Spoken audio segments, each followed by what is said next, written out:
Yeah, download it.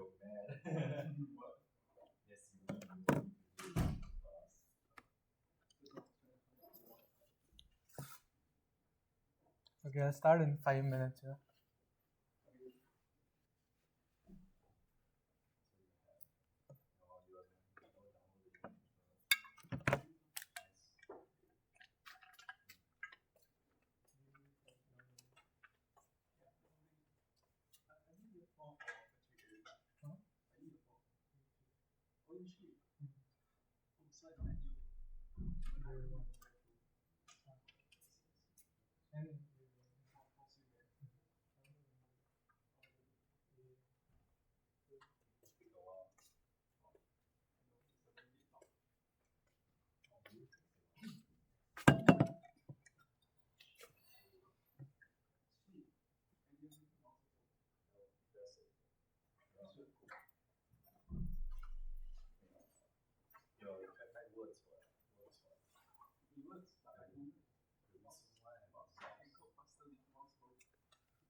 Hey, does that screen turn on? Can you press something?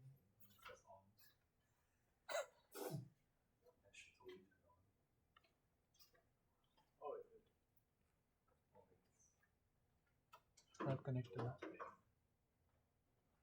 Oh yeah, it's working.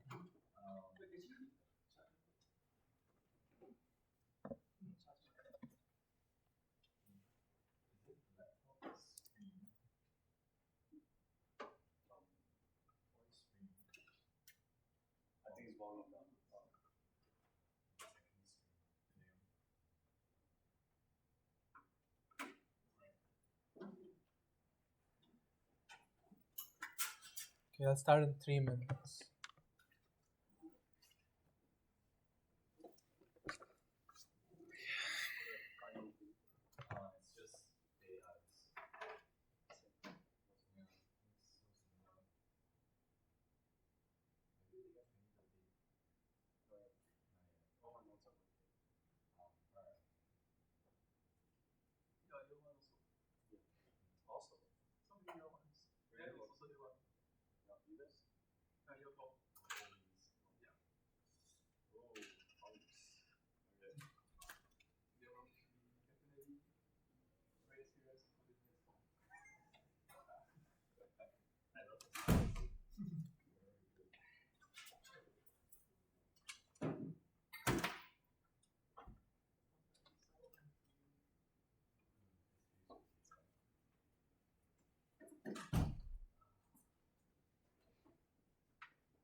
Okay, I'll start.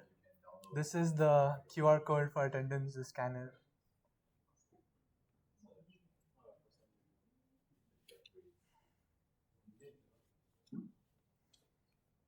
Hey, also maybe y'all can just move to the left side of the class. Can you lower the other screen?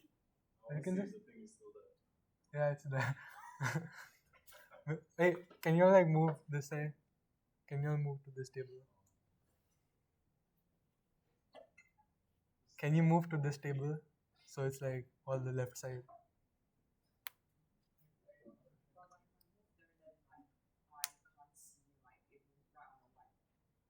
Uh, sure. I'll just write this side, right? Because then everyone's there. Easier for me. Y'all can see though. It's okay. Oh, you went right on the top. Yeah, I like to write.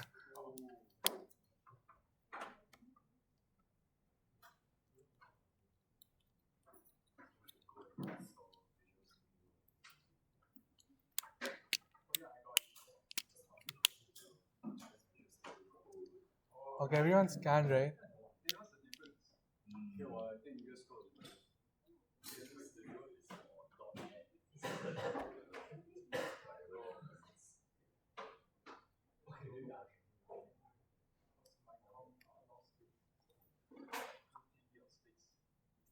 Okay, so welcome to the third Unity workshop.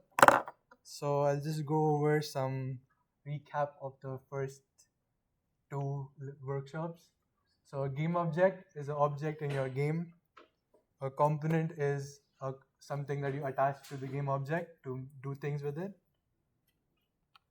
Then we wrote some basic like movement script. So you press D and the player moves to the right side, and you press A and the player moves to the left side.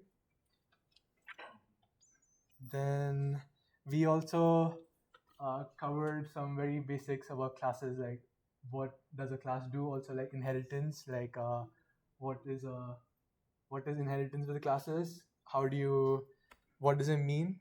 It establishes is a relationship. So if you have an animal based class and a dog class inherits it, then a dog is an animal. So keep that in mind. We did cover static and singletons. I think it's okay if you don't understand it. It's a bit advanced, I think. And overriding. I think this is okay also if you don't understand. And also, like small disclaimer, just feel free to like raise your hand, ask any questions. I'll repeat as many times as you guys want. Yeah, any topic as long as you want. So yeah, so we covered in the last class some about the input system towards the end. So we were using the old input system, which is this one, where you can just do input dot and then get key, whatever key code, which is the actual button in your keyboard. And then we looked at the newer input system, where you can have this input action map, depending on what, and use it to like add actions and then bindings to those actions. Like we added a jump action, and yeah, this is okay.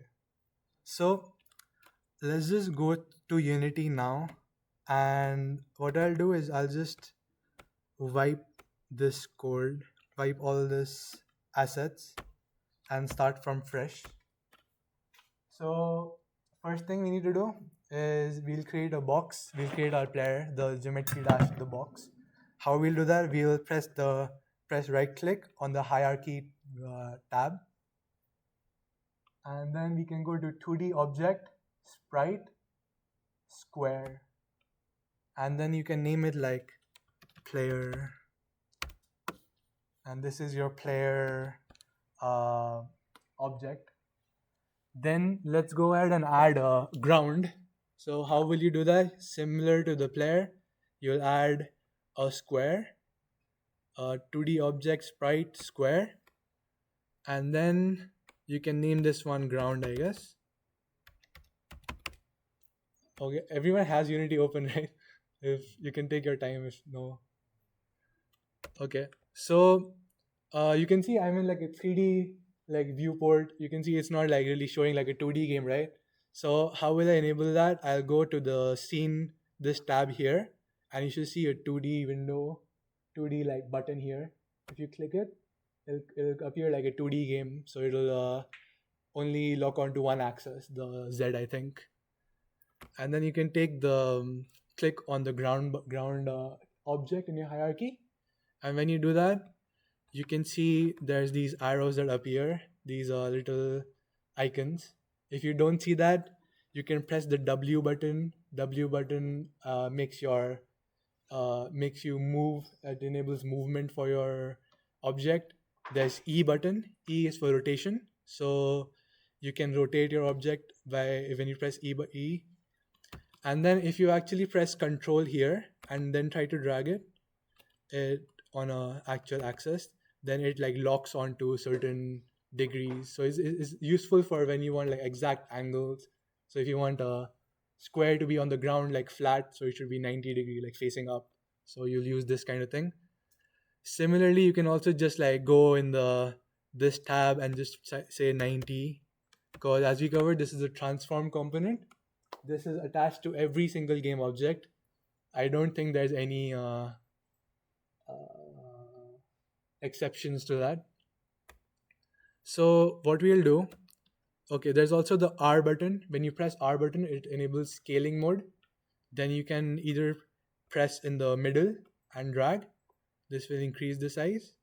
Or you can drag along a certain axis by pressing the X or Y angle things. Similar, because it's a 2D game, a very useful you won't be using this in a 3D game. A very useful thing you can use is press the T button.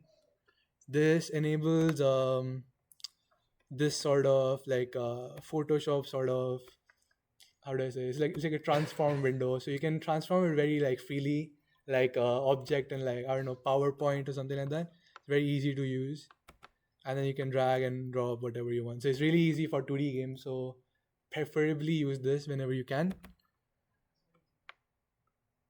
Any questions yet? Everything okay? Okay. So for now, I'll just make a really, really like long ground under my player. So here. So this is gonna be our player. This is the ground. So just for our clarity, I'll just name this I'll just like color this ground like I don't know, gray, not gray actually, green, and this is our ground. It's like grass green. And then you can save it, and this is your scene right now. It's saved. Then after this, we can go on to create our player and camera movement. I think really important right now is the camera movement. We didn't really cover it yet. I'll just disable this one or remove it. So we can add a new script to we can go to our camera object on the hierarchy. So this is going to be how we actually view our game. So I can show you how I can drag the game tab into some other place, and then if I move my camera, I'll disable 2D. If I move my camera back and forth, you can see how the game scales because it's moving back and forth from the objects. Similarly, if sometimes people don't see their game objects, probably because it's like this, so it's in front of the camera. So pay attention to that.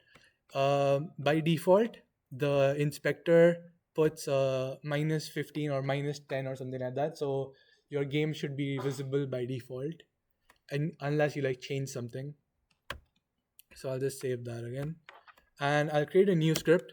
I'll call it camera follow, and when you can add a component, and if a component with the camera follow name doesn't exist, then it will give you the option to add a new script, and you can click on that camera follow, create and add. So this should add a script to your game object, the object. So this will allow us to move around the camera, do like all sort of cool things with it. Okay. So I'll open the camera script by double clicking on the components, this icon here on the component. When you double click it, it should open it. But also, as we created and added a new script, it should also appear in our project window here in the bottom. And should be somewhere here. Yeah, it's here for me. And then you can double click either here or double click on the camera follow over here. So I'll double click, then it opened Visual Studio 2022. Hopefully it did for everyone else. And we covered that all the components in Unity derive from this thing called mono behavior. Mono behavior is what allows a script to be attached to an object. And you can also see that this is inheritance because we have this icon, this double colon here, right? This means that this is a relationship. So camera follow is a mono behavior. And yeah, so because of this mono behavior, we get two functions called start and update. Start is called whenever you press the play button here. Update is called every single frame when you're playing the game. If the component is turned on. If this is not turned on, then it won't play start or update. It has to be turned on. And it will also play start when you enable the object. So okay, so for this we want to make a script. So when we're moving our player like this, I turn the board. So when we're moving our player like this, the camera should like follow it all the way like through the game. And this is our goal for like this is our geometry dash works. Like it's a camera like keeps following the player. There's another way we could do this is like the ground moves instead of the player, so the ground just keeps moving. We can do it either way. We'll just do the player moves because it's easier to think of. And we'll also do something cool called a smooth damp. So it'll be like it'll lag behind the player like slowly. It'll give like a cool effect. And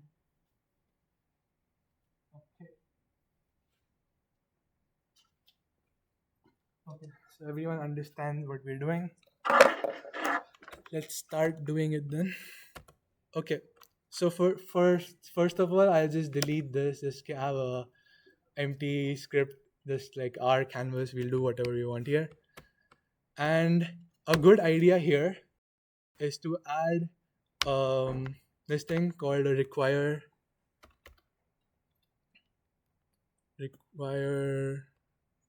component, and then you can do brackets and do type of, and then brackets again, then camera. So what this does is, if this script can only be added to some game object that has this camera component on it.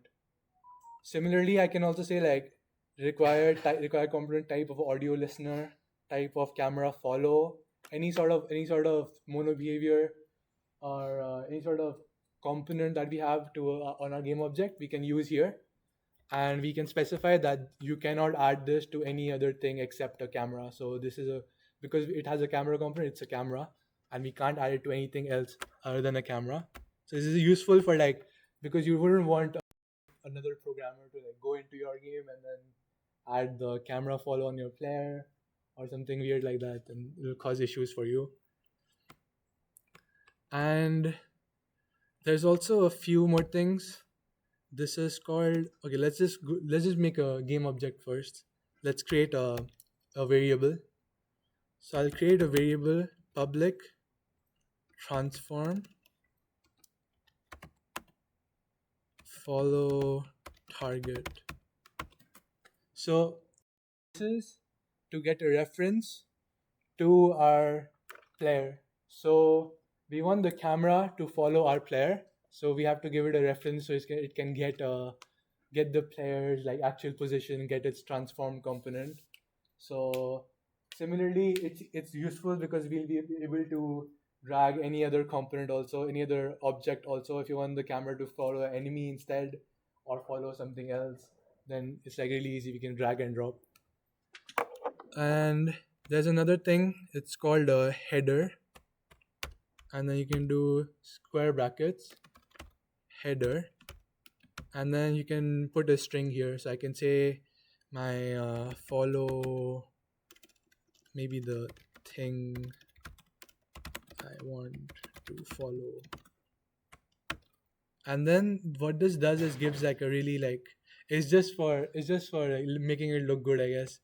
But it shows that you know what you're doing. It's like the want to follow and it's here, and then it gives the variable name and looks really nice, I guess. That's the major thing is used for. It's just to like explain either or make it look better. Okay. Hopefully this should be simple enough. We can go on to, I'll just copy this line and make another one. I'll call this one my offset or offsets, I guess. And then I can do a public vector 3 offset. And then I'll set a default value which is equal to vector 3 and 0, 0, minus 10 f because it's a float. So here, what I'm doing is I'm making a variable of type vector 3, this thing, and the name is offset. Then I'm assigning a default value of it to a new vector 3, a new object. So vector 3 is a class. So we learn classes. So we're making an object of this class and having some default values over here. You guys didn't cover constructors, but you can just enter like default parameters or something into our objects. So it's really simple. And this is how you create a vector 3. This is how you create a vector 3 is just like a direction and a magnitude or something. Yeah, I think you will have covered it in school. And so this is our default offset. So this is what we want to start off with. So now as we assigned a default offset, now you can see that the default values here are 0, 0, minus 10. So like just to set our thing. I think one of you asked the question like before that what if we change it here and we then change it here?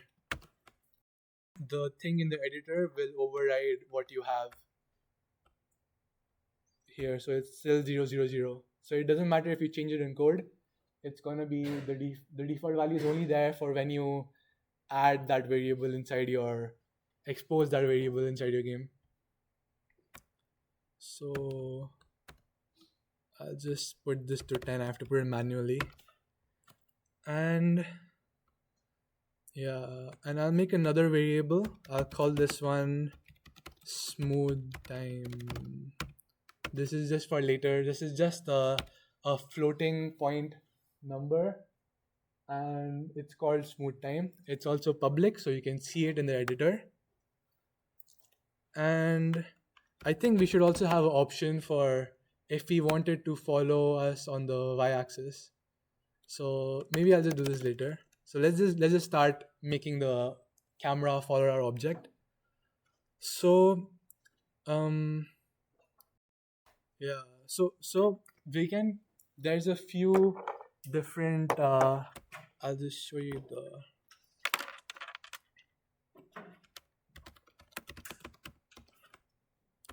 this is a very useful thing that you can look up all this.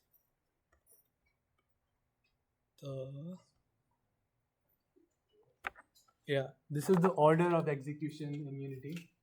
So these are the order in which your this like awake, start, fixed update, there's update, and all of these functions are on the default functions that come with mono behavior.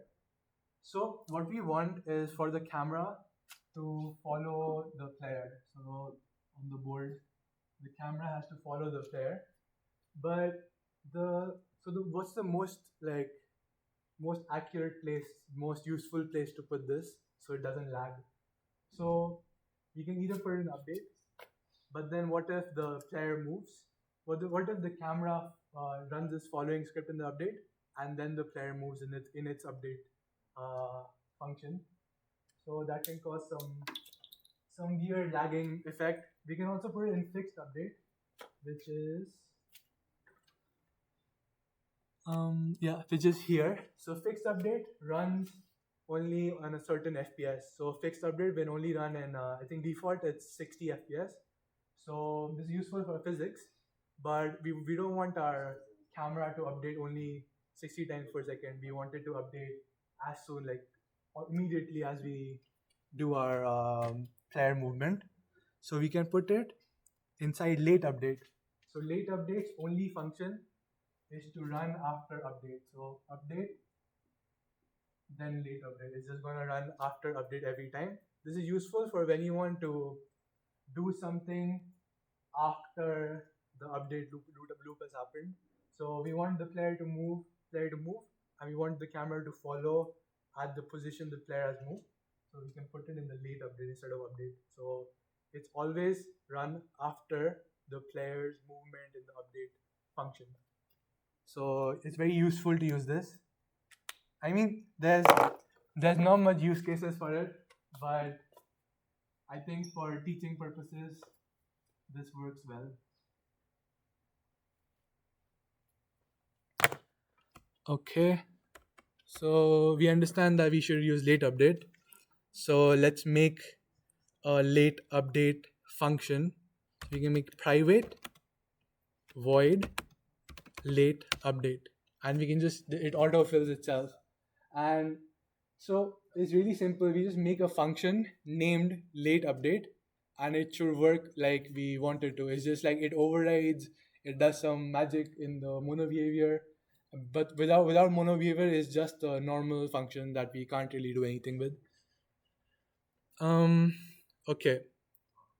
So first of all, we should check if the follow target has been assigned. So we can go follow, if follow target is equal to null, then we can put a bracket and say return. What this line will do is, first it will see if you've assigned this variable. If you haven't assigned it, the default value will come up to be null.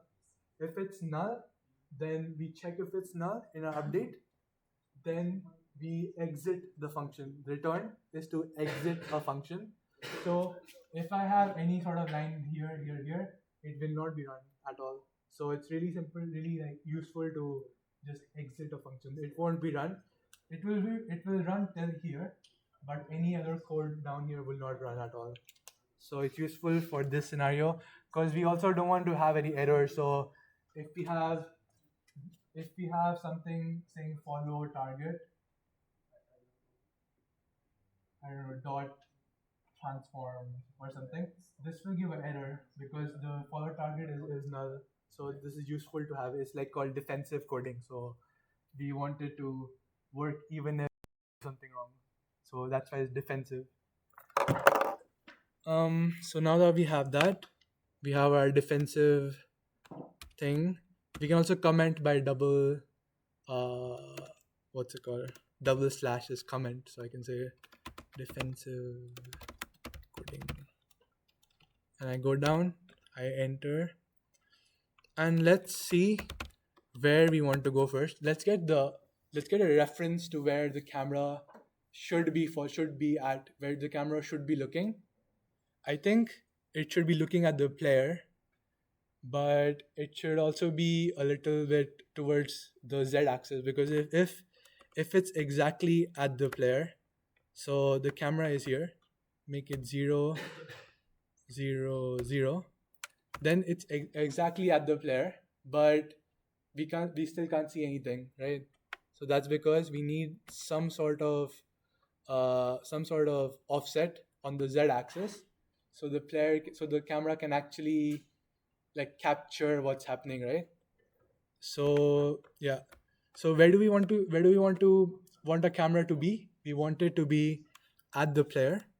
So I'll just call this one desired position.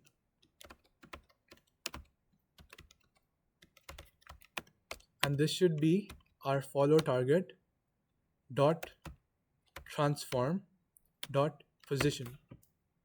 So when we say dot transform, right, what happens is Unity grabs, for example, if we have, I'll just drag this one here. This is our player object. I'll just drag this here. So Unity will grab this thing, and then it will it will grab this component, this what's it called, this transform component, and then we can use that. Actually, we don't need to do transform. We can just do position, because we already are grabbing the transform component. So when we have a reference to a component, and then for example we drag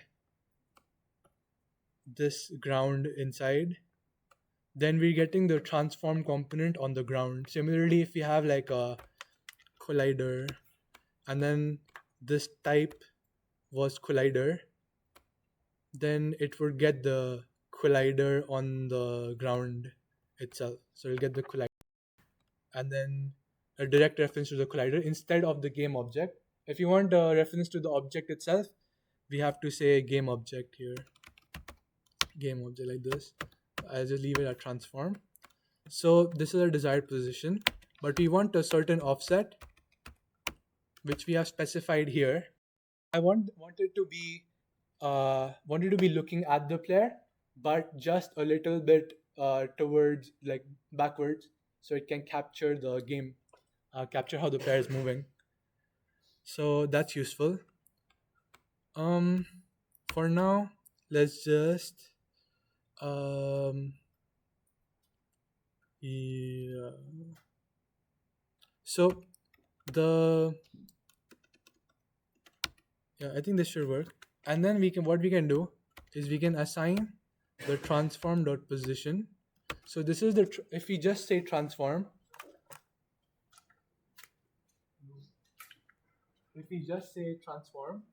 that means the transform that is attached, that the transform of the game object that this script is attached to. So this will be the transform of our camera object for now. Oh. This will be a transform of a camera object for now. There's a few more things like this. There's a game object. So what this means is the game object that this script is attached to. So we're referencing the game object that this script is attached to. We can use the game object to actually reference the transform also, or just use the transform itself.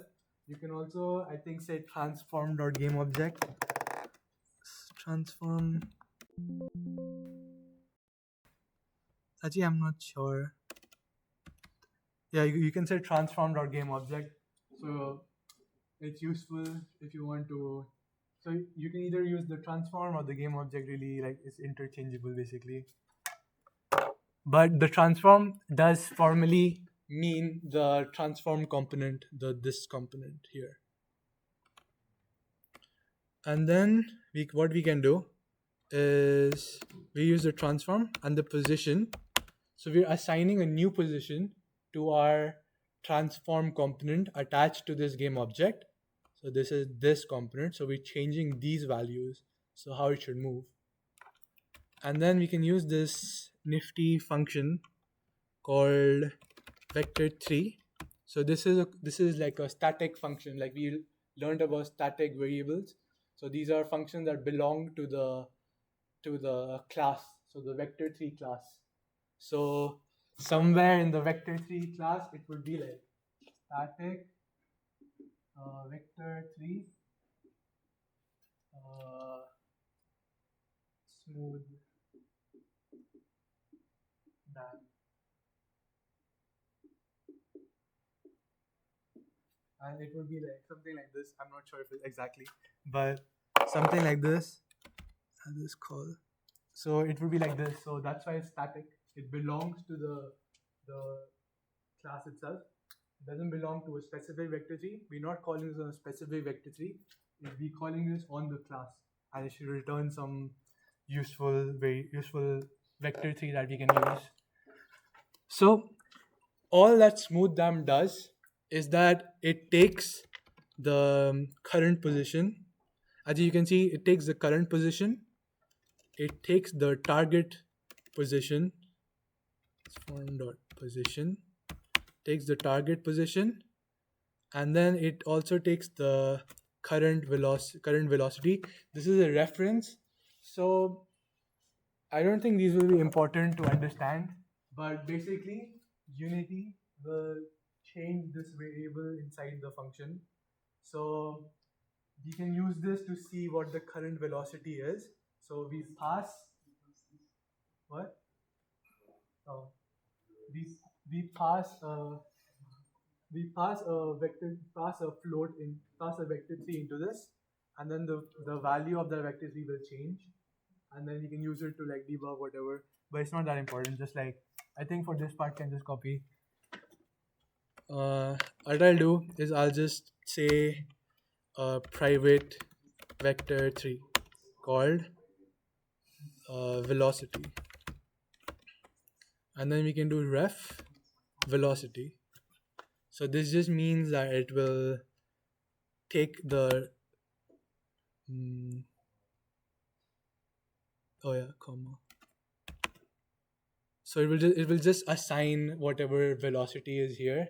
Velocity the smooth damp is returning.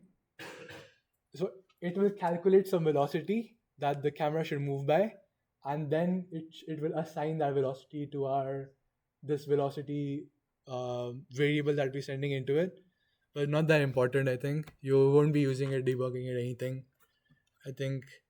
And then you can do smooth time, and then this should hopefully be it.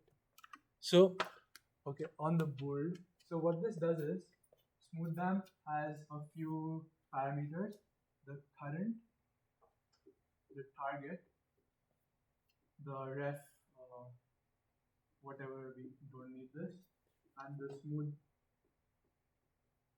time. So it takes the current position you're at, it takes the target position you want to go to, and then we don't need this one, and then it will move to that position in this amount of time. So that should be it. So for example, if the player is moving, player is here, and the player is moving, and the camera then would be here, then it will take, for example, the smooth time is 0.2, then it will take 0.2 seconds to come over here, to come to the position the player is at. But for example, if the player is like really fast, then the camera is like here for like a millisecond or whatever, and then the player is here.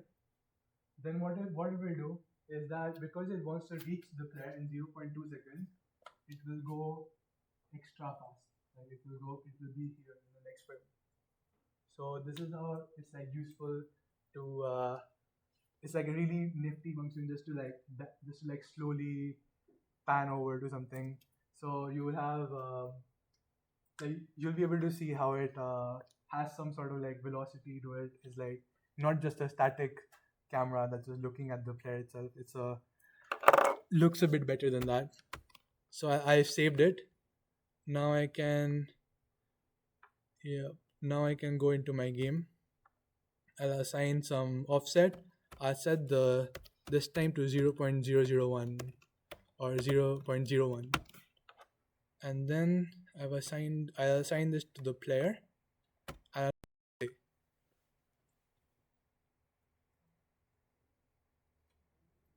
So right now it's not moving at all. Hopefully, if your guys' screen is full screen, right, you can just go here. No, you can go here.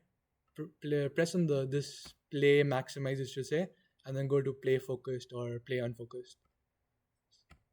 and then you can play again. So that's the put it to 2D again and have the game over here, so you can see how the game looks. And then I'll move the player. Okay, it's a bit too fast. I'll just change it to 0.2.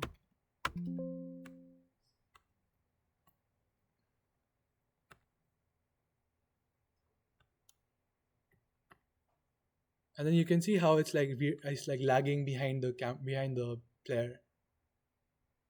It's not exactly at the camera. It like follows behind it with some sort of velocity.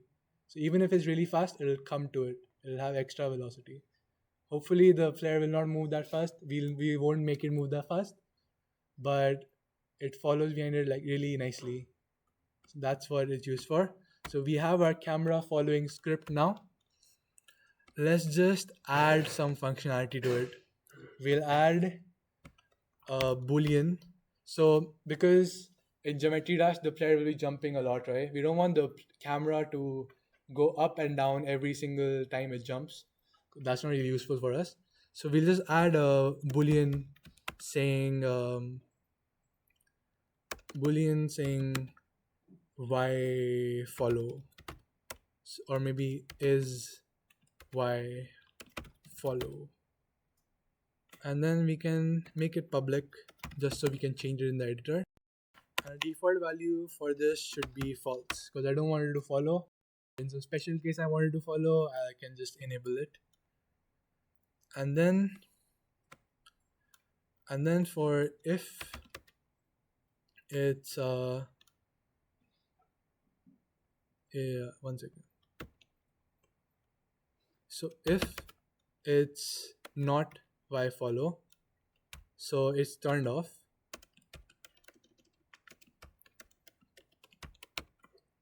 Then we want the desired position to instead to we want to assign it to the current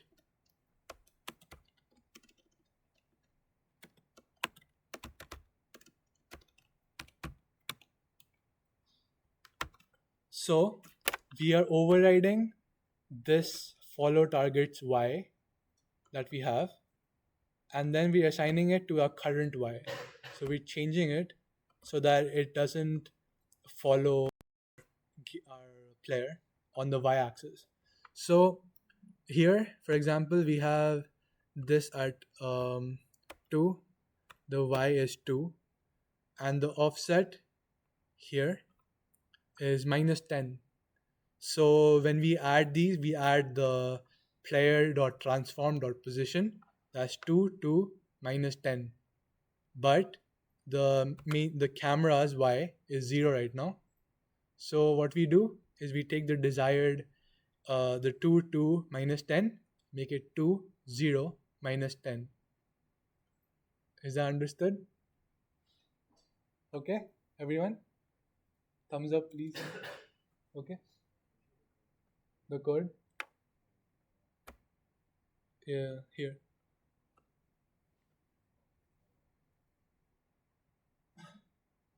So we just override the y-axis, the y value.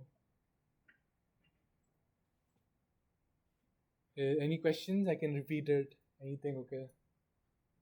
Just make sure you all understand. Yeah. Like when I press play, it doesn't show the game cameras. Okay. The game view is just Black.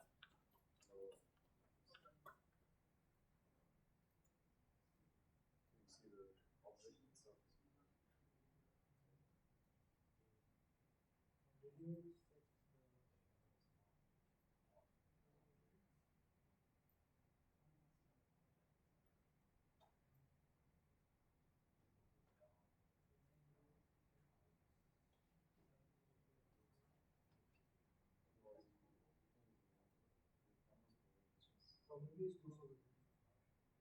No, but it doesn't. The game doesn't show.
Work.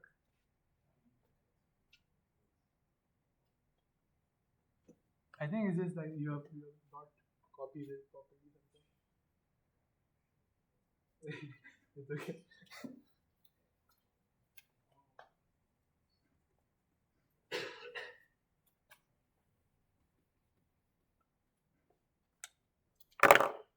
Um. Yeah. So. All right. So now we have our camera follow. Now we can go on to make our player move. So this is done for our camera. Let's just test it out a bit. If it runs, I'll just do Y follow and move the player on the Y axis to see. And when I move the player, switch, move the player, and it doesn't follow on the Y. It resets every single frame we're moving it. So that's working. So let's go on the player. Let's make a new script. Player character, something, anything you can name it. I think previously we had player movement. Maybe you can just erase everything you had there and try again. So I can create an ad.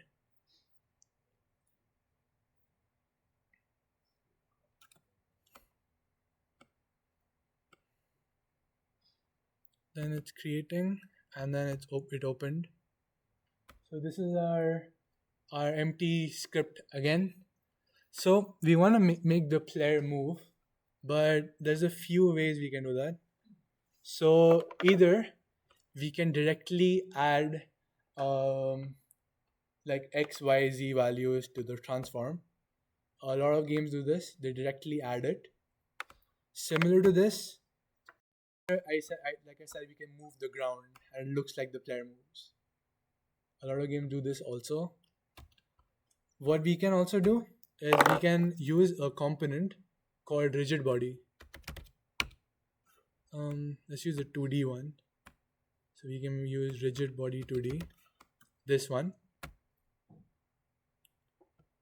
Oh yeah, we can't add because the box card is 3D, we can't add. So I'll remove it and then add a 2D rigid body. So what a rigid body does is it controls the physics of our game. So every single time the game has anything with physics, you should use a rigid body. It's also useful for collisions. Actually, you can't do collisions without a rigid body. I'll just go and explain a few of the important values here. So dynamic means when the gravity, the mass, gravity, all that is simulated. So this player will fall down. I'll play the and you can see it falls down. Okay, add it to the ground actually. The player here. So you'll be able to see that the player falls down now in this. Yeah, the player and ground both fall down.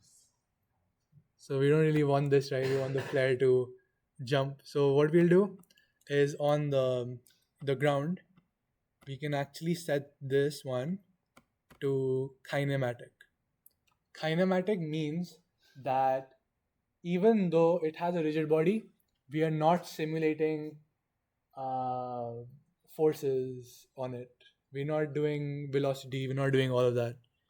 And then we can, but kinematic is useful when you don't want gravity, but you want to collide with things, because rigid body is very useful for colliding. It's the reason it works. Similarly, we have static. Static means there's no, you cannot move it. There's no gravity. There's no physics. It's just for.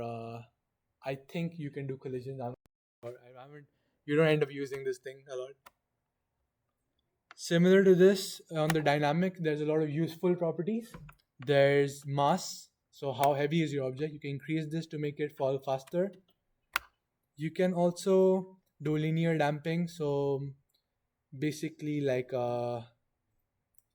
friction sort of, and angular damping when you rotate, that sort of friction. Then gravity scale, how much do you want gravity to be? So a lot of games actually, what they do is, when the player, for example, Mario jumps, when if you just have a normal physics on it, you have a Mario jumping, and it's like this sort of thing. This feels very very awkward to every single player. What does Nintendo do? They make it move like very. It's not a exact. Uh, what is the shape called? I forgot. It's not an exact curve. It's they change some values on it. They make it like look. They adjust the curve of our jumping really well.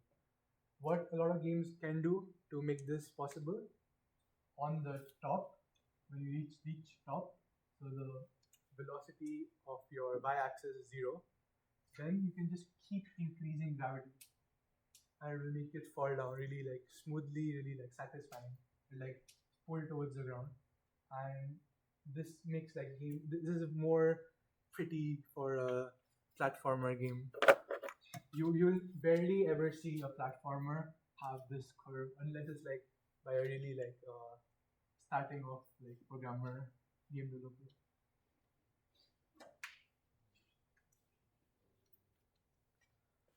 So for now, we won't be doing this gravity changing thing. We'll just do keep it simple.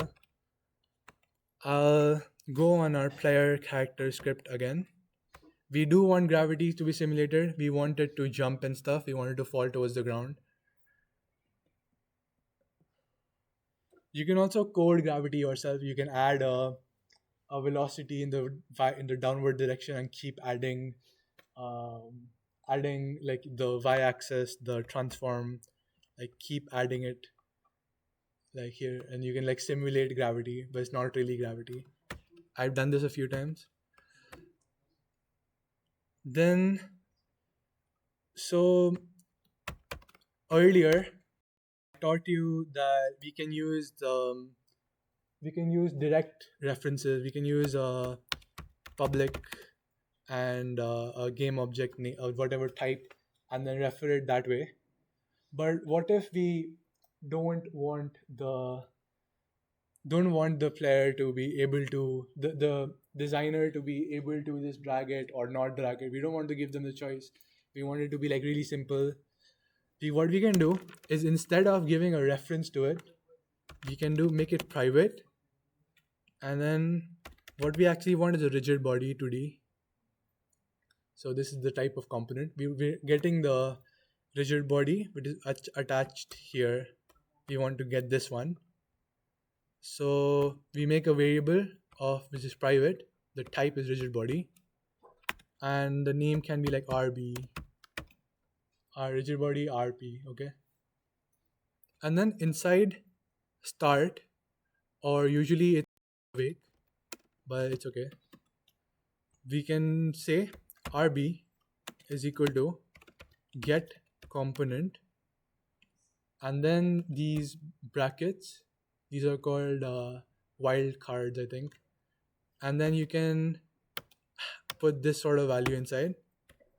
What this does is, it gets the when you have the hierarchy here, and then you have some components, it gets the first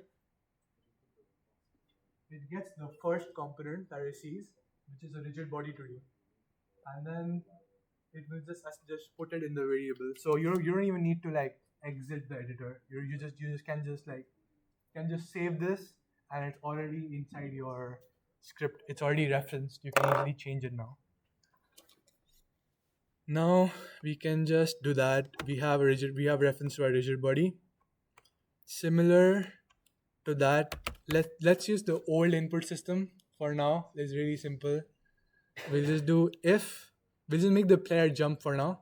So we'll do if input dot get button down down. We can do the and we can say like jump. So this is a new type of for our input system. So these strings, we can change them. We can assign it inside our Unity. So go to edit, project settings, input manager. If you download the new input system, you also should see input system package. Go to input manager, and I think this one comes by default. So you see a jump value, and the positive value is space. If this isn't there, then what you can do is just add another one here, like say 33. This is the size of the input you have, 33, and it creates a new one in the bottom. I just press enter. I pressed enter and created a new one, and then I can just change this one, like jumper, change this one, change this to space, gravity is okay, whatever, then key or mouse button, and x axis, and this is literally it. This is all we want. And for now, let's just, I think a lot of people had issues with the input system. Let's just say jumped. This is a print. This is how you print. So I'm saying that whenever we press the jump button, we just print jumped. And then we can close this out and play.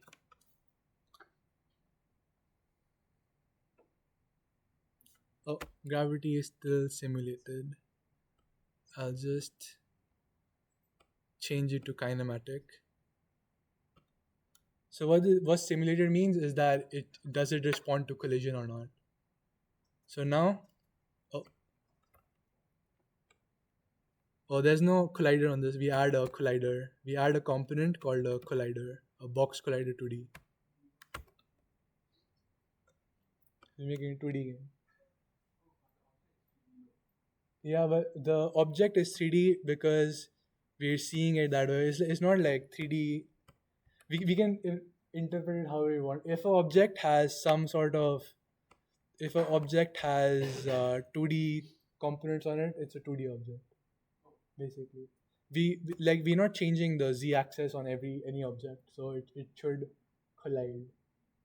Similarly, like, we can also make this object 3D. We can make it interact with 3D things. You can add a rigid body, normal one. So that's a 3D rigid body. There's also instead of box 2D collider, there's a box collider. This box collider is a 3D one. You can see sometimes you need to have a mix of it, but they don't usually work together that well. And we should also add a collider to our ground because it's colliding with us. Box collider. So now I'll go ahead and explain what a box collider is. So when you like close into your game, you close in by like just mouse wheel or whatever. You can also do, I think, input and alt and right click and drag. You can zoom in like that. You can also zoom in with your scroll wheel, I think. You can also do the scroll down gesture on your mouse pad or whatever. Then if you click on this edit collider thing, then you should see these small like green arrows. if you drag this changes how your collider looks.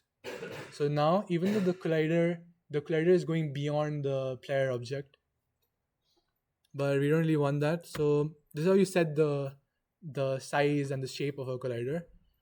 There's a lot of different types of collider. There's squares, there's circles, there's um like triangles. I think there's also custom shapes, so you can put a shape on there. There's also colliders where you can specify it in the editor, but not really useful for us. We'll just add a box because it's really simple. And play, and the player should collide with the ground, hopefully. Yeah, so it's on the ground. So now let's make the function. Oh, let's check if it's jumped also. And here we should try to go on the console window here.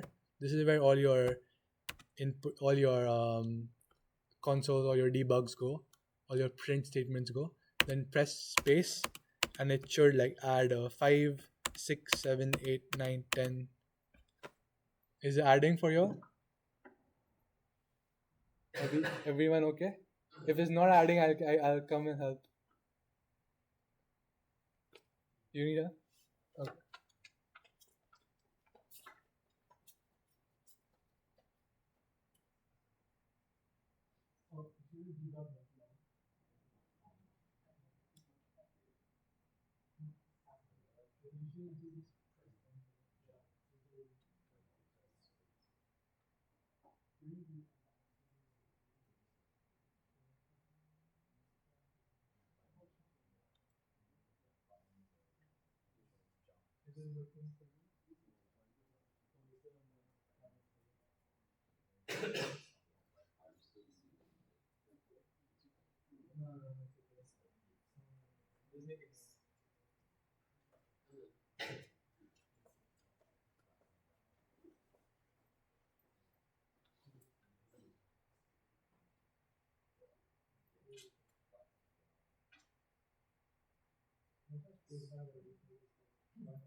Okay. Hopefully, it's working for everyone. You're okay? Camera don't follow. Maybe I just put the code here again.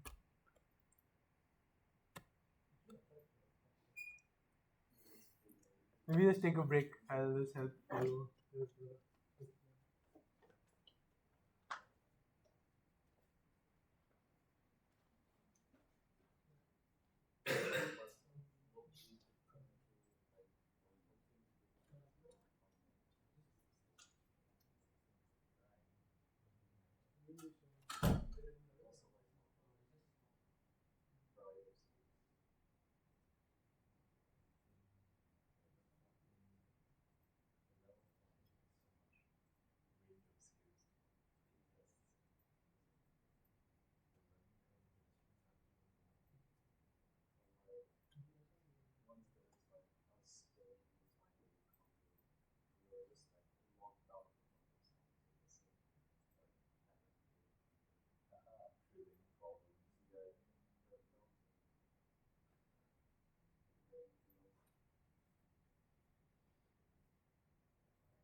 Okay, good. So let's start again. Now let's make the player actually jump. We just printed you error. You okay? So we just had some. Okay, attention, guys. 1 second. So now, for now, we just made the input work. Let's make it actually put a force upwards. So how do we do that? We'll say um, here on the player character, instead of jumped, I'll remove this. I'll say RB, because we got this RB component. So how did we get this? We private rigid body, we set a variable on the top. Then this is RB. And then on this RB, we call a function that belongs to it, not a function, a variable that belongs to it, which is the linear velocity. So we're setting the velocity of our object. And how do we want to set it? We want it to be towards the up direction, right? So we want the actually maybe we just do not do this one. We can do a force. Okay, we can just do a force, really simple. Let's do a RB dot add force. It's a really simple function, and then you can add a force in the upward direction. So how do we do that? We get a direction vector 2 dot up, and then we can multiply it by some value like maybe 100, and then save it.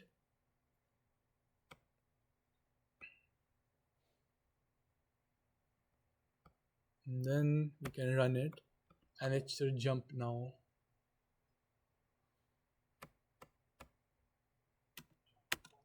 really small jump.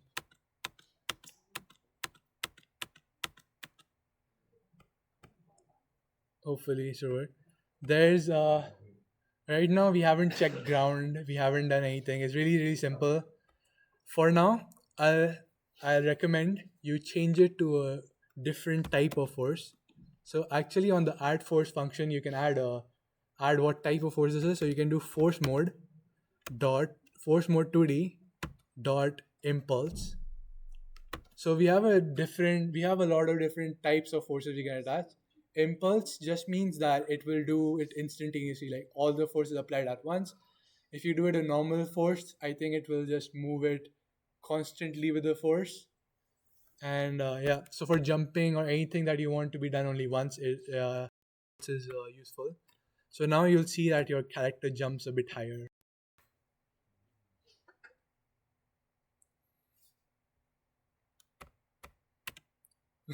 So mine just went up.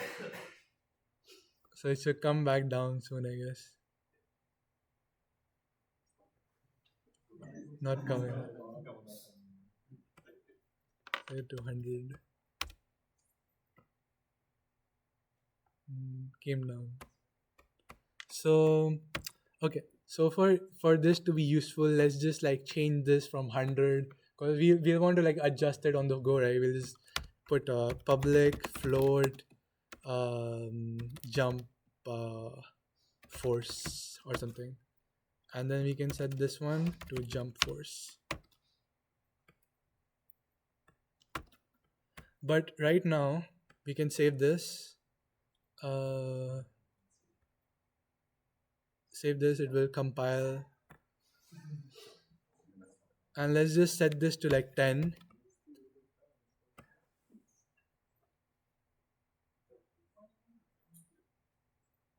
We set it to 10, and then it should jump a little bit and fall slowly down. So you can see how I was talking about the arc being like really weird like this. What games would actually want to do is they would I'll change this here. They'll want to increase the gravity really fast. So I'll go like this and increase the gravity, and this feels a bit more like nicer to the player. But right now we have this problem. Now try to press space repeatedly. It goes up and it doesn't. It'll come back soon. But the problem is we can jump in the air as many times as you want. So we can just fly forever, right? So what we want to do is instead we want to jump only when we are on the ground.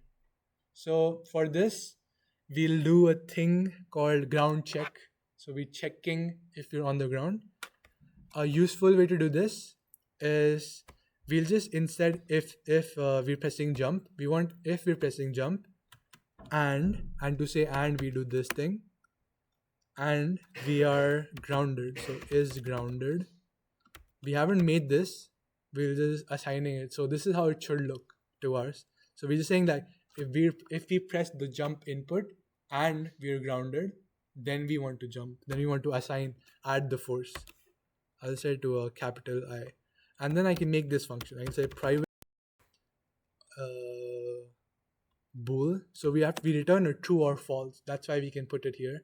Private bool is grounded, and then the parameters and then the curly brackets. Yeah, then we should just return a very basic and then no error. So this will be how we do our ground check. So, but how do we actually just do that? We can use we can use a collider. We can make a variable called collider 2D of a type collider 2D, and we'll call it call. All right. Then we can use this function, which is on the physics class, physics 2D dot overlap circle, and then here we should have the point that we want to check the ground on and the radius of the place we want to check the ground on. And actually if you click on this icons, you can also set a layer mask. So, for example, we want to set only a certain type of thing is into a ground. We'll set this layer mask, and I'll tell you how a layer works just in a bit. So for this, I think the most obvious thing to me would be to have another object, which is our ground checker. So we can just move it around however we want the ground to be. If you want the ground to be a bit lower, then we just move the object around. So I'll just make this object. I'll just get a reference to it. I'll call this our public transform ground check, and then we save it. We can go on our game. I'll fix this later. We can right click on our player and create empty. So what this does, it creates an empty game object with no components at all. And then if you go in our scene, we can actually rename this to ground check. And then we'll just set it to the bottom of our player, because this is where we want to check the ground from. So if the ground is here, then we can jump. So really simple. So it's going to be a child to the player. So it's going to move with the player, but it's going to be just at the bottom of the player. So even if we're moving it like this, it's still at the bottom of the player. That's why it's a child. And then this is how it should do. And then I'll just assign this here. I'll just comment this one out for now and save.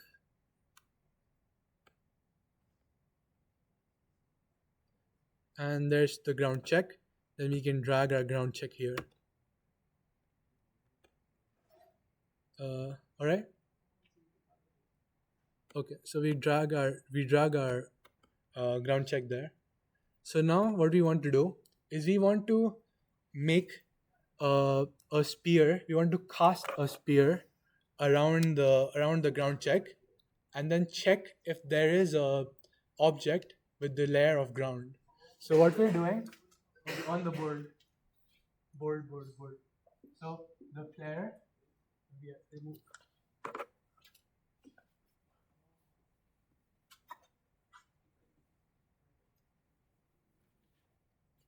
So the player is like this. So the square player of ours. Then we have a ground check here. This is our ground check object, the empty object we just. And then what we want to do is you want to check if this thing is touches the ground. If it touches the ground, then we can then the ground check will return true. So to do that, we use the physics class, the static function called overlap circle, and what that will do is that it will cast a circle of whatever radius we want around whatever object we want. So we just use the ground check object for the place that we want the overlap circle to happen. And then what this overlap circle checks for is if there is any object that is here. If this is the object that is in the overlap circle, it will return true. But this won't be really useful, right? Because the player is also an object, so it will also check for the player, and then it's always true because always touching the object, which is the player. So we want to use something to differentiate objects, and this is done by using a layer. So we can go to our game object, any object in our scene, and then when you go on the top of the object, you can first see this icon, if it's enabled, disabled, the name, the tag. A tag is similar to a layer, but it's not as useful.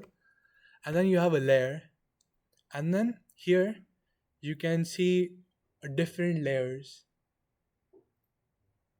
For now, you can go on the ground object and go to layer and add a layer, and then here you can set the name of a default layer to ground. Actually, Unity only allows a certain number of layer, only 32, to like save space and stuff. and you can only assign 32 layers, but this is more than enough for any game. So this will be our ground layer. Then we can go out, click on the object again, and set this layer to ground.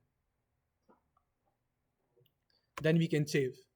So the ground is now on the ground layer also. Now we can take our physics. Now we can check. We can go to our physics 2D overlap circle, go on and say ground check. So this was this thing we just got, and we should first check from its position. So this is the position that we're starting a circle from, the center of the circle. Then the radius.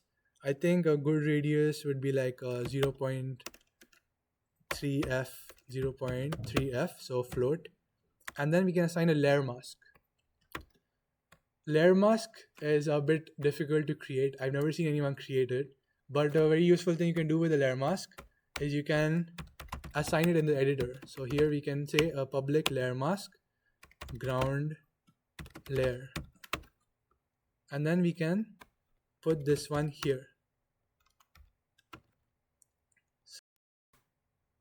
So we'll assign a layer in our editor, and then we'll check for that layer here.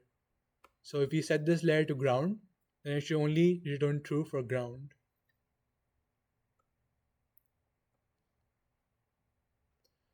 So this thing actually it returns a collider 2D, which is the this physics overlap, the circle that we make. It returns that, but it only returns that if it collides with something.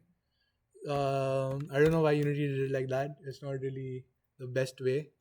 We can also do this a lot of different ways. We can do a type of like raycast or sparecast or something like that. We can also have another object which is just invisible with a collider on it. And then we can go say that if the call is not equal to null, then return false, return true, because it's colliding with something, so it's true. Otherwise, we return false.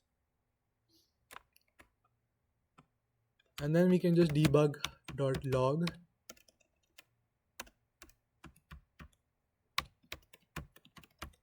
grounded.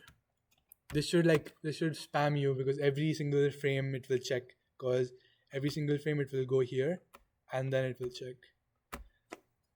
But a very useful thing about if statement is that this line, even though we're doing a lot of computation here on the board, it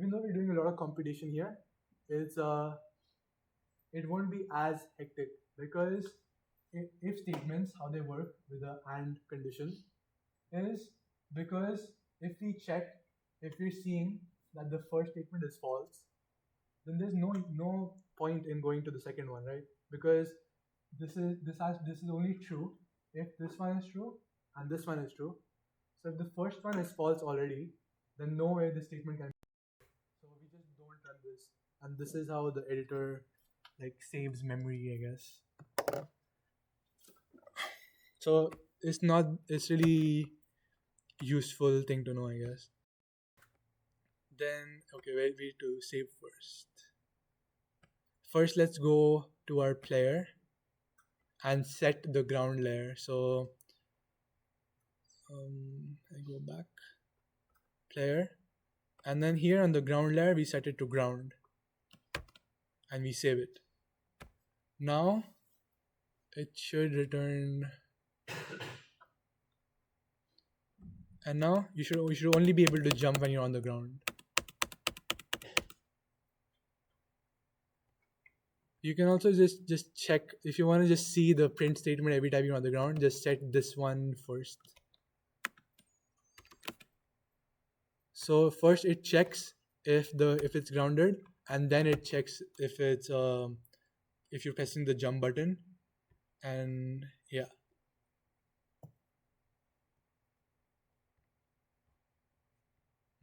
I'll save it. and now you can see it's spamming me with grounded, and that these messages won't go up as soon as I press the jump button. So it's stuck at 183, then it increases again. So it's grounded right now. So is this working for everyone? Everyone okay? Good? Okay? Yeah. Hmm?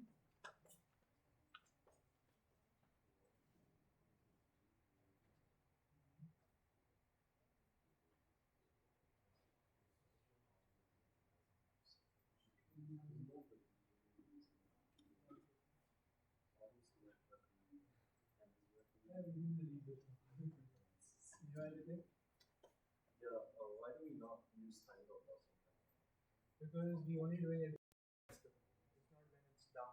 It's the first frame that you press it down. So when we do input dot get key down, that means it only runs on the first frame that you have the button down. But if you do input dot get key, then you press the button and it's continuously running. But isn't the full screen applied like over? No, it will only apply on the first frame when key is Or like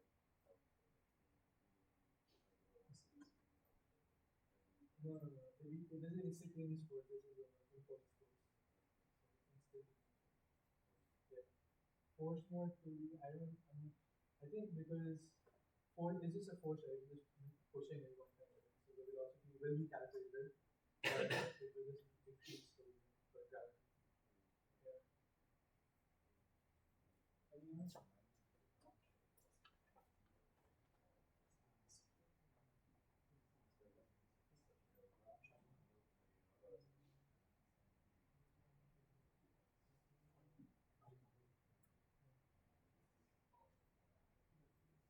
Everyone?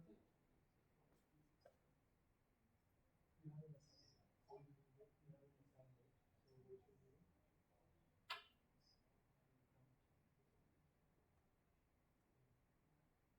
What do you think? Yes.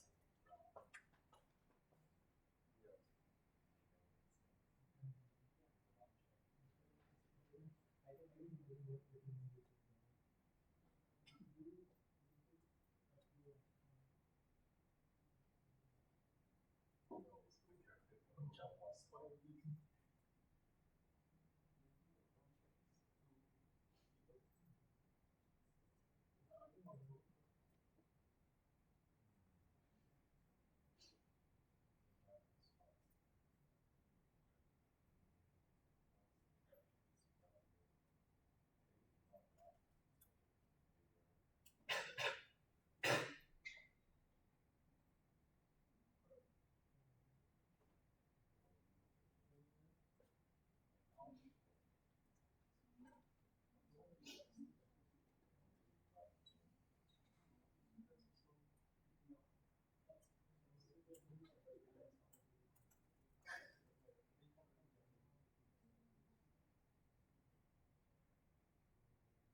Okay, so the jump and ground check should be working now.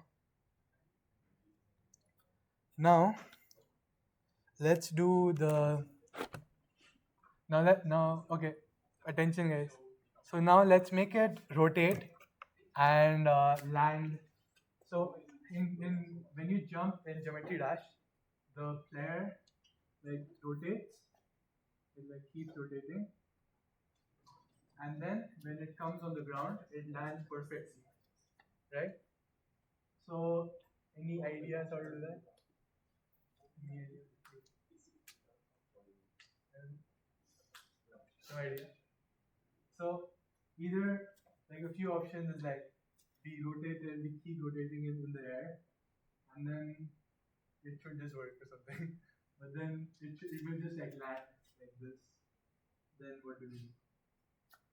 And if we have the player jump and it keeps rotating, then what about the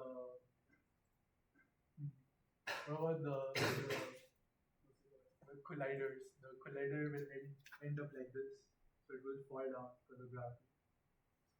So one solution that I found. Where's the,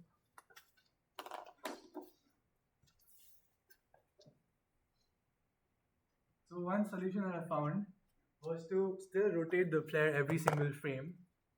So we go like this, it jumps, so we check is not grounded, and if it is not grounded, then we keep rotating it for like forever, whatever, however long it's in the air.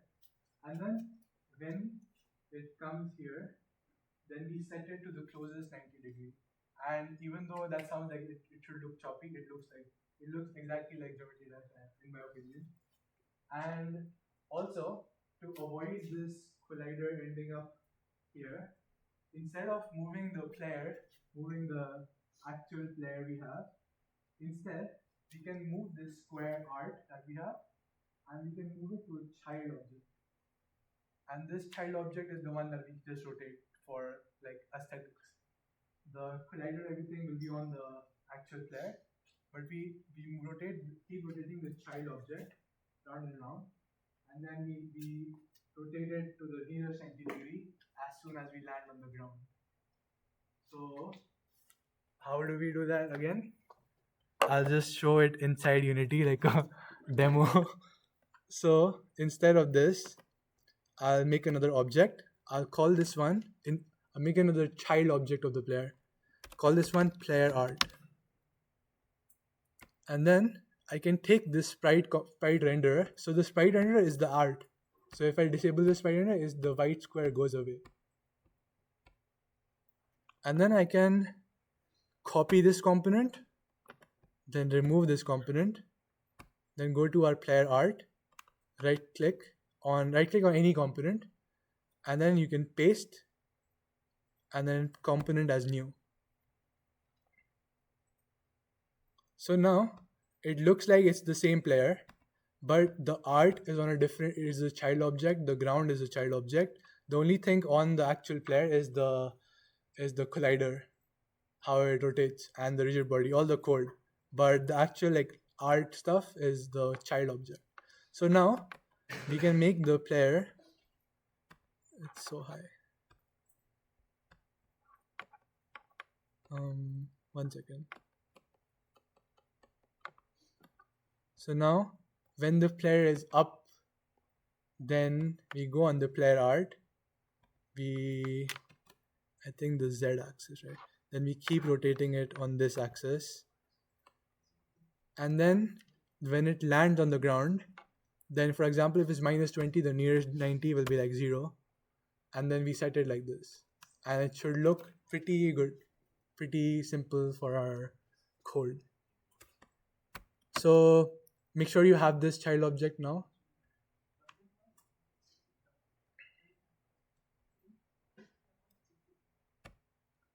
Anyone has any questions first before we start into code? Like, everyone understands what we're gonna do, or I can explain again how many times you guys want. It's okay. All right. So, um, essential for this is that we checking the ground every single time, right? Every single frame. So it has to be before the input dot get button down. So what we do is that we're going to rotate it every single frame. So let's go ahead and do that. So in the update function, we'll make another some code. First, we'll make a reference to our child, the player art. So public transform player art. In the update function, we make another if statement, or we can make a else if statement, and then we can check if is not grounded. If not is grounded. So it's like, and then we're gonna rotate the player here. So if the player is not on the ground, we rotate the player. Then how do we rotate the player? We just rotate its art, the child object. How do we do that? We go here, we say player art dot transform. So we're getting the transform component of the child object. Then there's a function for it actually. We can say rotate, and then we can just specify the angle we want to rotate. So how we see here, the axis we're actually looking at is the z axis. So if I rotate this thing here, this is across the z axis. So we want to rotate it by 0, 0, and then we keep adding this one. We just keep increasing the z1. So I'll just rotate it by 0, the x. Then you can see the values here, x, y, and z. 0, 0, and then some rotation here. Some, say, 10 degrees per second, I think. Yeah, in degrees around the axis. But do you guys see any issues with this? Because we're calling it in the update function.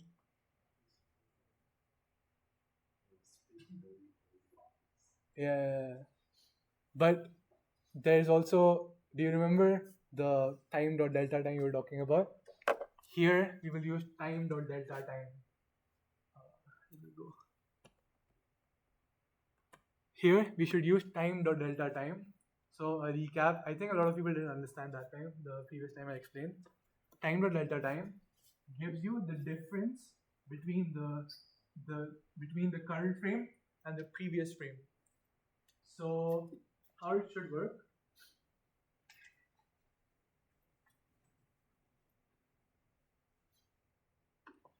It gives you the difference between the previous frame and the current frame. So it's like this is the previous frame, this is the current frame, this is the time dot delta time. It's in seconds, I think.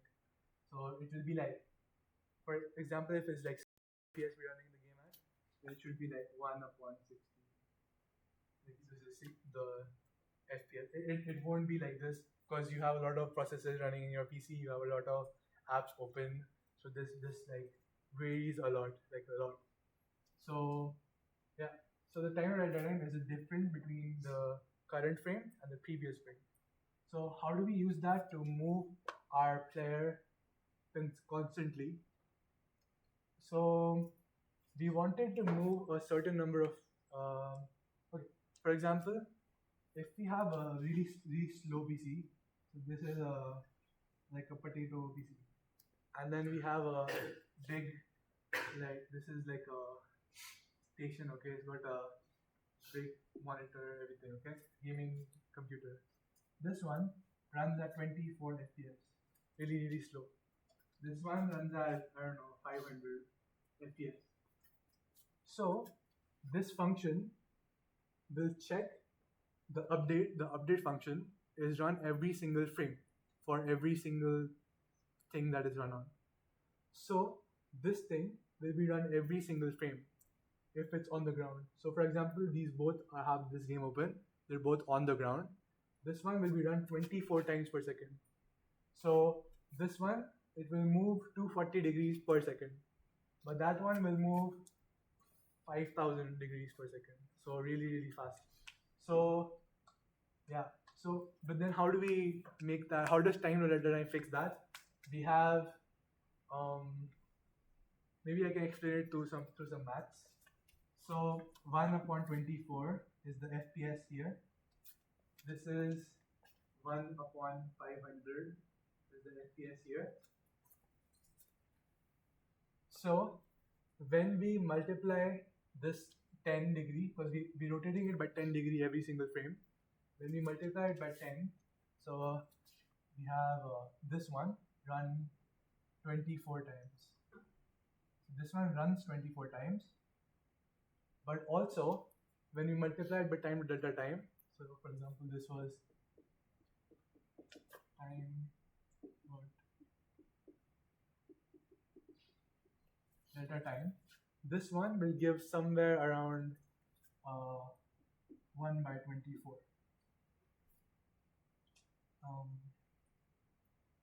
Wait. Yeah, so it will give somewhere around 1 by 24, but it's run 24 times per second. And this one will give, the other one will give 10 into 500, run 500 times, rotate 500 times, but it's also, we multiply it by 1 by 500, because that's the time related time, the difference between two frames, so the FPS perfectly. So if we multiply it by 1 by 500, sorry, then both will be 10. Okay, so it's going to be 10 times per second, 10 degrees per second now. So instead of 10, we can just replace it by like degrees per second or something. Okay, understood everyone? Any questions, anything? I can explain it again also. It's really important to understand this. Okay. So we'll just say this into time dot delta time. I'll just replace this with this 10 by a variable also. I'll just say public float spin speed,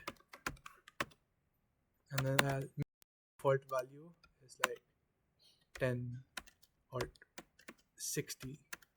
So it will rotate 60 degrees every second, I think. And then we can save it.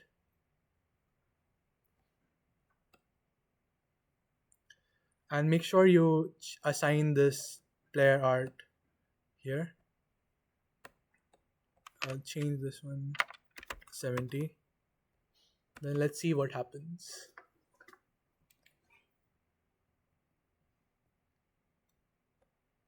Oh, okay, it fell in the ground.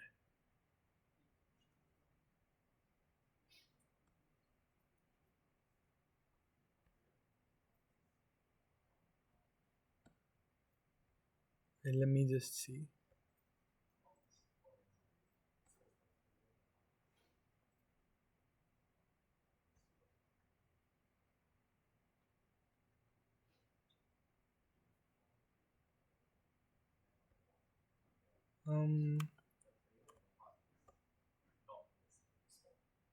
Same in the what? Oh yeah. Oh yeah. Let me see why this is.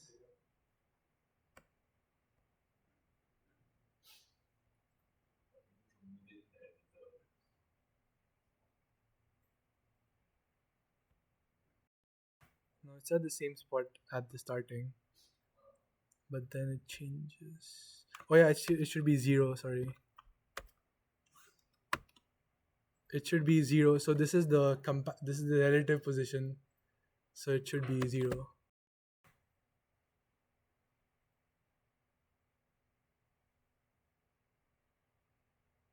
So it's not on the ground, then it doesn't rotate. If it's not on the ground, it rotates. Not on the ground, it stops. let's just increase the spin speed to like something that resembles more like Geometry Dash. I think more like, I think 190 is a good rotation. Then we can enter it and save it, and then we can whenever we get on the ground, let's just calculate the nearest 90-degree and then assign it to our art. So it just looks like it's just stopped rotating and lands perfectly on its side. So to do that, we just um, yeah. So we can make another function. We can call this one our clamp rotation. We can void clamp rotation.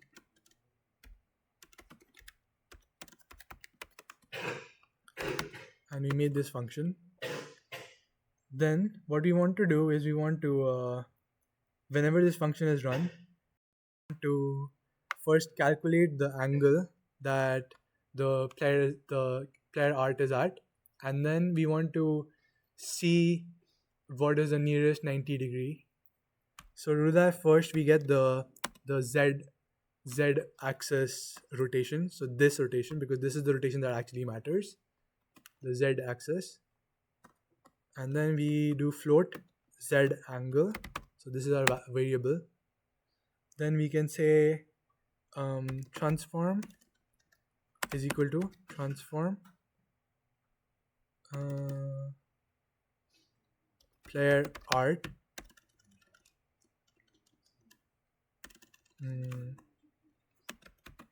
player art dot transform dot rotation dot z, the value, and then we set the player art dot transform dot rotation,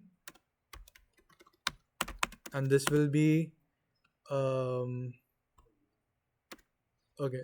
So all right, this will be something like a quaternion. So quaternion is a bit complex. So in Unity, this is a very high level concept.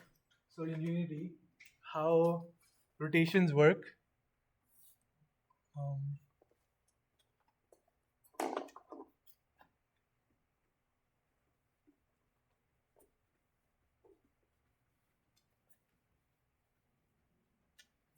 so how in Unity how rotations work is that you can see in your editor these three values like x, y, z. This is the rotation one, and then the problem with that is that if you rotate something with x, y, and z versus z, x, and y, it will give very different results. So the results can be very different. Unity has a specific order. A lot of other editors have different order. I think Blender has a very different order than Unity.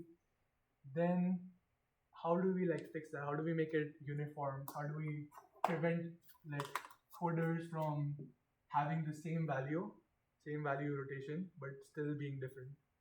We use quaternions. So Unity uses quaternions on the back side. Actually, if you go to your player and go on the inspector and press the three buttons here and go to debug mode, and then you expand local rotation, you can see actually instead of x, y, z, this is a 4-degree vector. It's got four values: x, y, z, z, and w. So basically, the w helps Unity track what order this is done in. And actually, if we have a quaternion, doesn't need if okay, any order that we do x, y, z, z, z, w, it's gonna end up with the uh, same output. So this thing where you say like the x, y, z can end up in different rotations is actually called gimbal lock. Actually, if you guys go for like game dev interviews, there's gonna be a lot of like questions about that. And if we just mention like gimbal lock, it's a very like impressive word. So that's good to know. So all you need to know is that quaternions help Unity to just make sure that this is the same value as this or something like high level explanation. So every rotation we can assign to a quaternion. A quaternion is like a vector or whatever. So you can just say quaternion dot Euler. So we just making a 4-degree vector out of our what we usually want, like the x, y, z. So the Euler values 0, 0, and then yeah. Actually, we can go here and we can say transform here art dot transform dot Euler angles dot z minus z angle. Actually, we should use this modulus operator.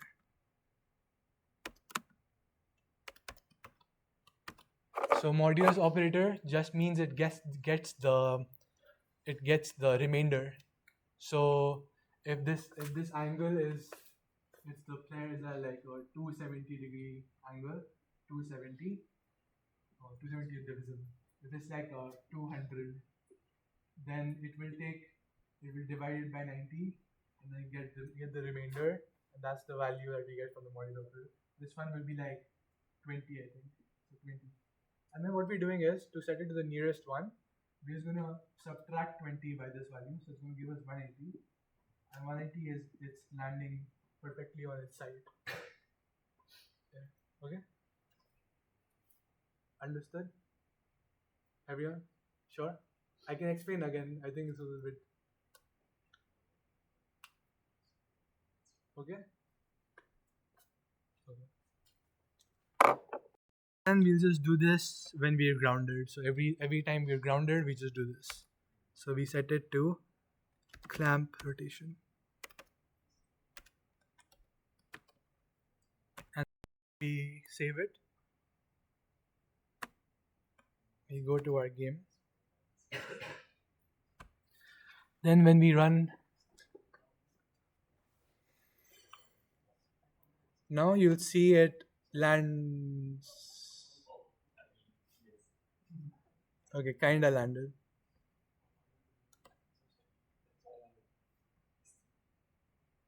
Not grounded.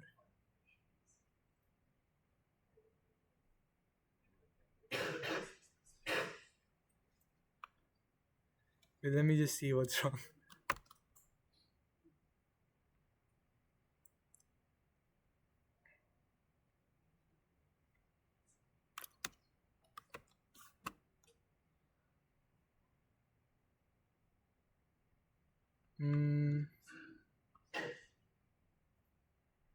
Oh, we do it if it's not grounded. Sorry, put it here.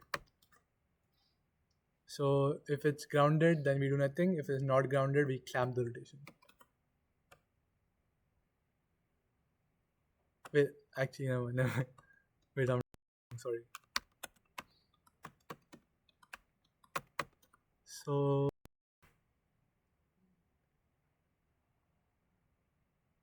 let me just see. We can try debugging this. Log z angle.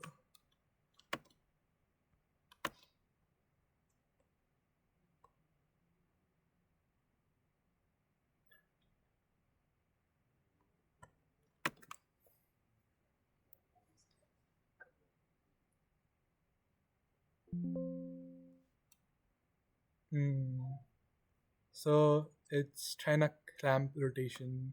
Oh, so it's subtracting again and again. Okay, my bad. So we can just go here and let me just sec. Actually, another way we can do this is to set it to 90. Okay, really simple because I can't figure it out right now. So for your sake, so it'll just look like it clamped immediately.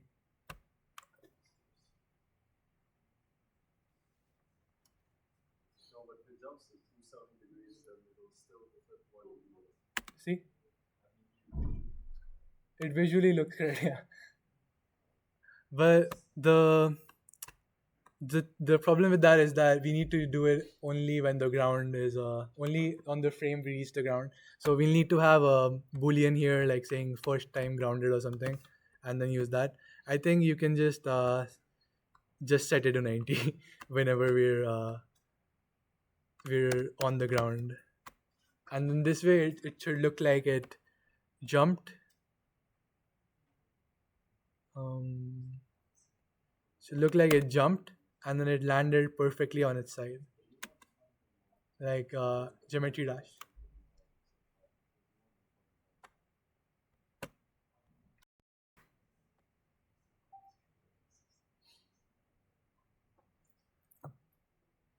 Okay.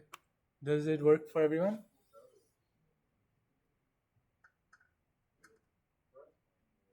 Does it work for everyone, guys? Is okay? Can you all jump and rotate and stuff? Alright, alright. I think that's it for our time today. Yeah. The quaternion? There's nothing wrong with the quaternion. The wrong is with the Euler values. So these values, x, y, z. When we say x, y, z, the order that we rotated in, if you do the x first, the y first, or the z first, it matters a lot. So, for example, I'll just make it a 3D scene like this. Set it to the r. If you rotate it like this on the x-axis, then the y-axis, and then this is the z, and then the z-axis like this.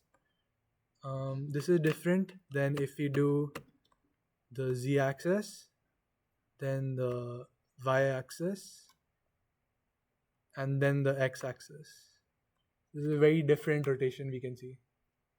I mean, the values are the exact same, but it's going to be a very different rotation. So on the back end, Unity just uses quaternions instead of these x, y, z values. But yeah, the basics that you need to understand is just that when you assign a rotation to something, it should be a type of quaternion, not a vector tree like we do position.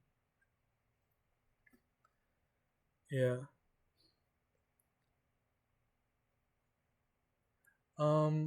I think that's it for our time today.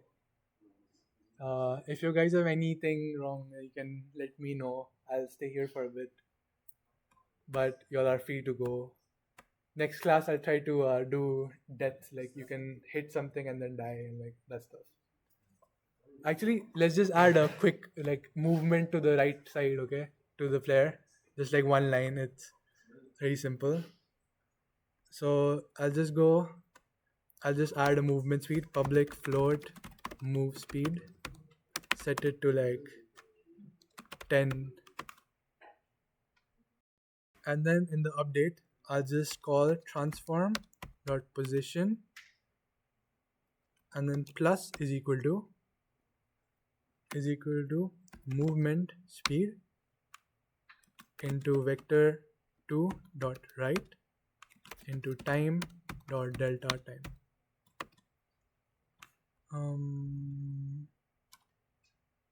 It needs to be vector 3 dot right.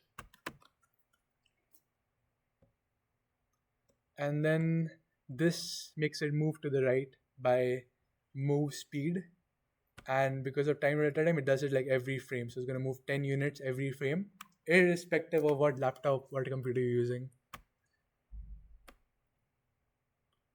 And I'll just set it to the game. And then you should also see your camera thing following the player. And now it's moving and you're jumping and you're dying. Yeah. Next time I'll cover death, restart the scene, how to do the like spikes that you see in Geometry Dash, all that sort of stuff, and how to add like multiple jumps so you can like jump 2 times in the air or something. And also animations. We haven't covered animations, so we'll cover that. Okay, you all are free to go if you all want. If any questions, you can just come to me. I'm here for a bit.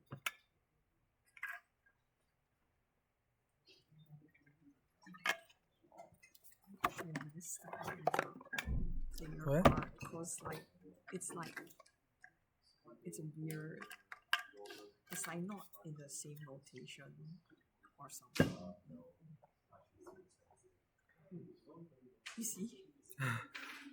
Oh, you haven't disabled the one on the player. Disable it or remove it. Oh, Yeah, so there's only one that you need.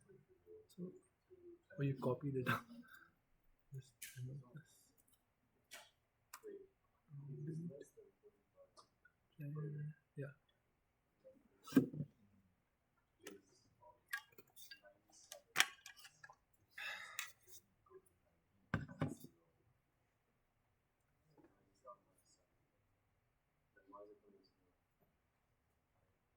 okay. I think it works. Okay, but like, why do I have to delete that spot for? Because the sprite is what the how you see it is the white color thing. Yeah. The But square. then you're only rotating the child art. This is just like a fix to do it, so you can rotate it. So yeah, it's just like really simple. It's just like we just make, instead of making the player have the how it looks, it's like the child has how it looks. Oh, So we can just, it's the illusion of it rotating. okay. The player isn't I actually think I rotating. kind of get it. Okay, Yeah. thank you. Hello. It keeps telling me that my the variable ground check has not been assigned. So do you know the problem is because I Yeah. So assigned means you haven't assigned it in the editor. in the editor. Okay. Yeah. So inspector. Yep. You haven't assigned it. Okay. in the editor. So I just drag everything now. Yeah. Drag Okay. everything. Set the layer. Everything. Thank you. I'm not sure how to make it like. Rotate. Yeah, I mean no, not fall through. Or not fall through. Yeah, Maybe. yeah, it's still stuck on there. Can you just put? So to have something, to have a here, sorry. OCD. So everything that needs to collide needs to have a box collider. Okay, you have that down. Do you have it on the ground? You have it on the ground. So why is it falling?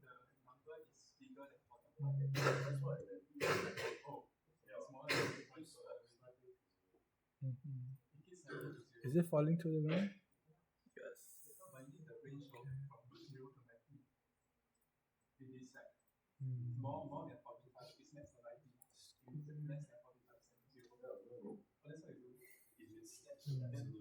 Oh, because it's trigger. Oh, Trigger means that it's like it doesn't collide. You can respond on collision, but it doesn't really collide. Yeah. So I'll cover this next class, but there are different types of ways to do collisions, like triggers and normal ones.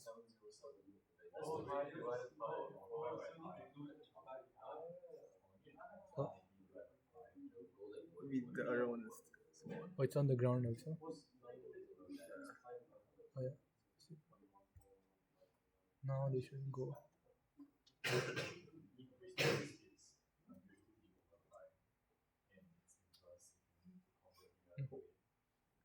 No, I'll help you fix this one. So you haven't assigned it. Ground check. You need to assign it here. oh, Yeah. It doesn't automatically know. You need to assign whatever you put public. It only automatically knows when you do the get component thing on it. Yeah. okay.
Bye bye.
And then Oh, so it was from negative to track to snap. No, not zero. Like the number of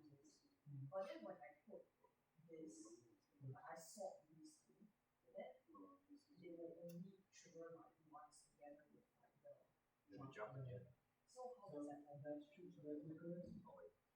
you see that updating so fast is constantly calculating and then it end up to zero. Why? Because this is sort of in a loop, right? Instead of updating so quiet, How is this thing you're debugging constant? Isn't this only run? every update, right? You calling the function here, right? Hey, no wonder it's zero because I'm debugging it when it's already grounded. Yes. Bruh. Oh, I guess you have to debug log the angle everywhere now. Not the variables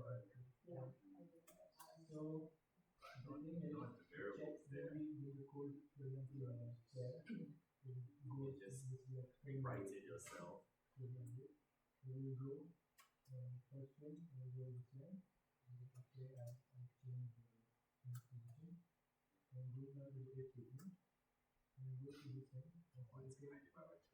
Oh, it's divided by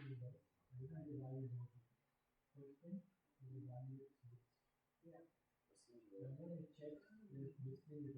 Yeah, it's perfect. But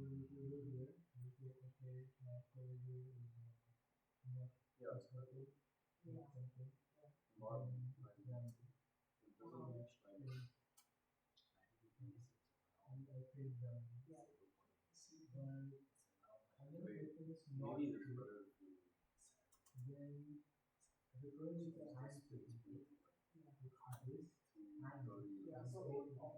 So they like turn upside down.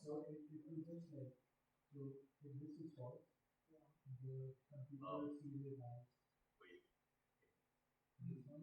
how's it going? Yeah, I think it's a math problem. Let's see the code. How's it go to negative? Go to negative. Where's negative? When it's upside down, it goes negative. Oh, so it's like 180 and then negative 180. Yay, we have domain from this fun. Yes. One of them has the fun.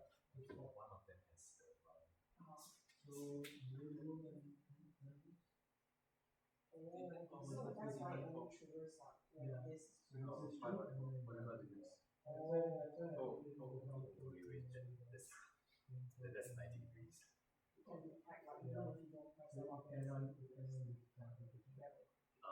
So high by 4 is 0.5. That's crazy. It's bigger than that. Oh, wait. Oh, yeah, it is bigger than 45 degree, right? You need to do 90 minus that angle also, and then plus, and then add it here. 90 minus the angle. Then instead of plus angle, you need to 90 minus the angle. Yeah. So we can take the complement 90 minus the angle. Because like, let's say the object is at 80, right? Or 87, then you need to turn right by 3. So 87, you need to turn right by turn left by 3. So it's 90 minus the angle. Yeah. But even then, if that edge case happen, right, it will have get stuck into the ground. So let's see. Okay,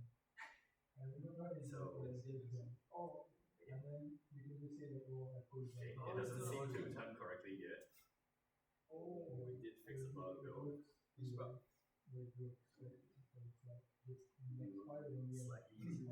Slightly slower. We need it to turn like on its head. Okay, it did turn on its head. Yeah, it like go all the